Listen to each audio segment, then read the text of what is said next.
नमस्कार, मी पूजाच कंटेंट या यूट्यूब चॅनलमध्ये तुमचे अगदी मनापासून स्वागत आहे। आजच्या व्हिडिओमध्ये मी तुम्हाला तुमचे स्वतःचे हक्काचे घर होण्यासाठी असे काही उपाय सांगणार आहे। हे उपाय केल्याने तुम्हाला तुमचे 1 वर्षाच्या आत घर पूर्ण झालेले दिसेल। तरी तुम्ही हे उपाय नक्की करा। व्हिडिओ जर माहितीपूर्ण वाटला तर व्हिडिओला लाईक, शेअर आणि सबस्क्राईब करायला विसरू नका।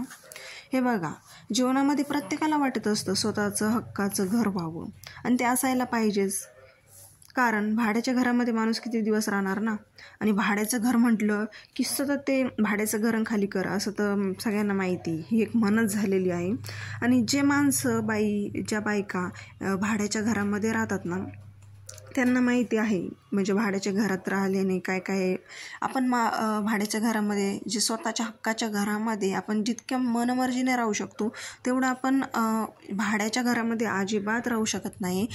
सततची ती किटकिट घर मालकाची असते आणि आपण खूप इच्छा आपल्याला मन मारून जगावे लागतात। त्यामुळे तुम्हाला जर तुमच्या हक्काचं स्वतःचं घर होण्यासाठी मी तुम्हाला असे काही उपाय सांगणार आहे। तुम्हाला कष्ट तर करायचेच आहे, परंतु कष्ट करून देखील आपलं हे स्वप्न पूर्ण होत नाही तर तुम्ही हे उपाय नक्की करू शकता। तुम्हाला लवकरात लवकर याचा फरक जाणवेल आणि तुम्ही मला कमेंटमध्ये सांगायला देखील विसरू नका। तुम्हाला जे अनुभव आले ते तुम्ही मला कमेंट करून देखील सांगा। चला तर मग मी तुम्हाला ते उपाय सांगते। पहिला उपाय, प्रथमतः काय करायचं, प्रत्येक रविवारी आपल्याला गावरान गाय, प्रत्येकाच्या शेजारी पाजारी गावरान गाय असतेच। गावरान गाय जर नसेल तर तुम्ही कोणत्याही लाल रंगाची गाय जी असेल तिला प्रत्येक रविवारी काय करायचं, गूळ खाऊ घालायचा। हा पहिला उपाय। हा उपाय केल्याने तुमचे हक्काचं घर तुम्हाला होण्यास अजिबात अडचण येणार नाही आणि लवकरात लवकर तुमच्या हक्काचं घर होईल। दुसरा उपाय म्हणजे स्वतःच्या हक्काचं घर होण्यासाठी तुम्ही हा देखील उपाय करून बघा, जास्त अवघड नाही आहे।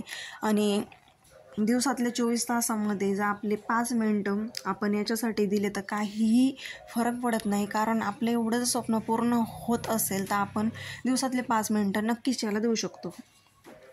काय करायचं, देवघरासमोर ज्यावेळेस आपण पूजा करण्यासाठी बसतो त्यावेळेस तांदळाने एक त्रिकोण काढायचा छोटासा आणि त्याच्यामध्ये श्री स्वामी समर्थ लिहायचं आणि आपल्या मनामध्ये जी आपली घर स्वप्नपूर्तीची जी इच्छा आहे ती स्वामींना बोलून दाखवायची। यामुळे काय होईल, तुमचं जे घर आहे ते लवकरात लवकर पूर्ण होईल।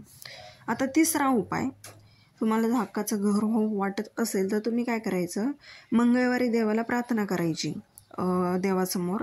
आणि आपल्या देवघरामध्ये आपण नॉर्मली काय करतो, आपण साध्या तेलाचा दिवा लावतो, परंतु तुम्ही काय करायचं, मंगळवारी मोहरीच्या तेलाचा दिवा लावावा आणि सकाळ संध्याकाळ लावा तुम्ही हा दिवा। आणि दिवा एकदम विजन अशा याने नका लावू, तर तो कमीत कमी अर्धा 1 तास तरी कमीत कमी कायम पेटत राहील या पद्धतीने लावा। तुम्ही 51 दिवस हा उपाय करू शकता, किंवा मग तुमचं घर जोपर्यंत पूर्ण होत नाही तोपर्यंतही तुम्ही हा उपाय करा। आणि नंतर ज्यावेळेस दिवा थोडा शांत होईल त्यावेळेस त्याच्यामध्ये कापूर जाळायचा। हा उपाय तुम्ही स्वतःचं हक्काचं घर होण्यासाठी करून बघा, जास्त अवघड काही उपाय नाही। आणि चौथा उपाय म्हणजे कुठल्याही मंदिरात काय करायचं, एक कडुलिंबाच्या लाकडाचं घर बनवायचं छोटंसं आणि ते दान करायचं। याने देखील तुमचं स्वप्नातलं घर जे असेल ते लवकरात लवकर होईल। 5वा उपाय म्हणजे मंगळवारी करायचा हा उपाय। मंगळवारी गोमातेला काय करायचं, मसुरीची डाळ आणि गूळ खाऊ घालायचा, अर्पण करायचं। आणि 6वा उपाय, 5 मंगळवारी तुम्हाला हा उपाय 5 मंगळवारी करायचा आहे। 5 मंगळवारी तुम्ही गणपतीच्या मंदिरात जाऊन गणरायाला प्रार्थना करायची, हे देवा माझं जे तुमच्या मनात असेल ते घर पटकन होऊ दे असं तसं। आणि नंतर तुम्ही गूळ आणि गोमातेला नाही, गणरायाला अर्पण करा आणि देवाला लाल रंगाचं फूल देखील अर्पण करा। याने देखील तुमची इच्छा पूर्ण होण्यास मदत होईल।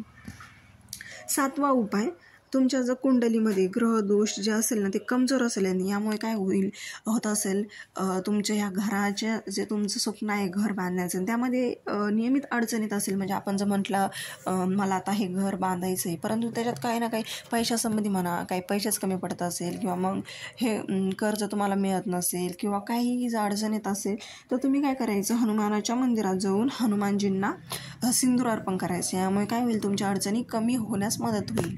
आणि व्हिडिओ तुम्हाला जर माहितीपूर्ण वाटला माझा मी सांगितलेला तर व्हिडिओला लाईक, शेअर आणि कमेंट करायला विसरू नका आणि सबस्क्राईब देखील नक्की करा.